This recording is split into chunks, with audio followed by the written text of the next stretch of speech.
শ্রম আইন, শ্রমিক অধিকার এবং দেশের চলমান সংস্কার প্রচেষ্টাকে কেন্দ্র করে কূটনীতিক, জাতিসংঘ কর্মকর্তা ও রাজনৈতিক নেতাদের মধ্যে এক উচ্চ পর্যায়ের আলোচনা অনুষ্ঠিত হয়েছে।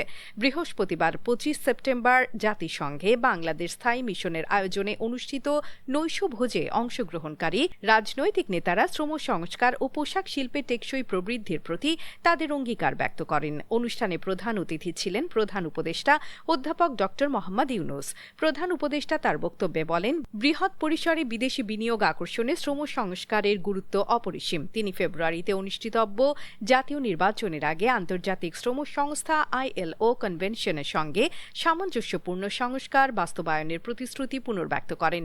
প্রধান উপদেষ্টার বিশেষ দূত লুৎফে সিদ্দিকীর সঞ্চালনায় অনুষ্ঠিত আলোচনায় ILOর মহাপরিচালক সহ জাতিসংঘের বিভিন্ন সংস্থার ঊর্ধ্বতন প্রতিনিধিরা অংশ নেন। তারা বাংলাদেশের অর্থনৈতিক ভবিষ্যৎ এবং আন্তর্জাতিক অবস্থানের ওপর শ্রম সংস্কারের বিস্তৃত প্রভাব নিয়ে মতবিনিময় করেন।